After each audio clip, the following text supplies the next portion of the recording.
Islamic দলের নেতা যদি নাম দিয়া বুট চুরি করতে যায়, এটা কোন ইসলাম শিক্ষা দিছে? এটা মন গড়া ইসলাম শিক্ষা দিছে। কোন ইসলাম বলেন?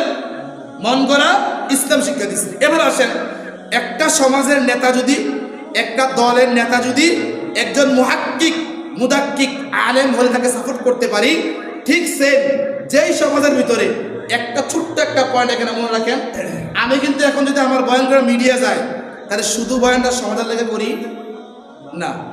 সবাই বলেন, বয়ানের সমাজটা দেশের জন্য করি, এটা কেন দেখবেন। এজন্য কেউ কোনো কথা গায়ে লাগাবেন না, আগে বুঝেন কথা। একটা দলের নেতা যদি ইসলামিক স্কলার হতে হয়, মুফতি হতে হয়, আলেম হতে হয়, তাহলে একটা সমাজের নেতা যিনি সমাজটাকে কোরআন সুন্নাহ ভিত্তিক চালাবেন, উনি মূল একটা মূর্খ হয়ে চলে না, উনি এগুলো ইসলামিক হইতে হইব। কথাটা বুঝেন নাই?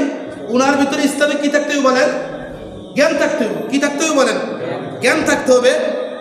আমাদের বাংলাদেশে 90% মসজিদে ইমাম সাহেব আছে না নাই বলেন? দুই একটা মসজিদে আহলে হাদিস ইমাম, এরা প্রত্যেকজন ইমাম।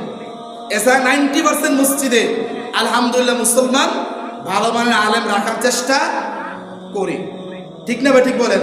কিছু কিছু মুসল্লির ইমাম সাহেব আছে, কিছু কিছু ইমাম সাহেব আছে, আপনারা দেখছেন ফেসবুক নেটে গত 10 দিন আগেও জামাতের লোকে মিটিং করছে, জামাতের পক্ষে বক্তৃতা দিয়েছে। আবার কালকা জামাত হারণে আবার বিএনপির নেতাকে সামনে রেখা ফেসবুকে পোস্ট দিচ্ছে। দেশে আসে না নাই? এরা কি আসলে বিএনপির পক্ষে না জামাতের পক্ষে? কোনো দল তো আমি করি না, কিন্তু তুমি যখন দল করবা তো মেহরাবে তুমি কেমন হক কথা বলবা? হক কথা বলা কোনো কি নেই সিস্টেম। যদি বিএনপি ক্ষমতা যায় বিএনপির পক্ষে কথা বলবা, আবার জামাত ক্ষমতা গেলে জামাতের পক্ষে কথা কইবা, আবার আওয়ামী লীগ ক্ষমতা গেলে আওয়ামী লীগের পক্ষে কথা বলবা। কারণ তুমি তো কোনো মুসলমানের সন্তান না, তুমি তো ভালো কোনো স্কলার না, তোমার তো কোরআন সুন্নাহর কোনো এলেম নাই।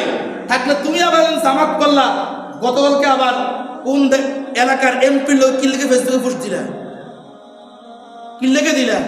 আর এরা কিছু কমিটি তৈরি করছে মুসলিমের ভিতরে, কমিটি বুঝেননি আপনারা? মুনাফিক মালা কমিটি এরা তৈরি করছে।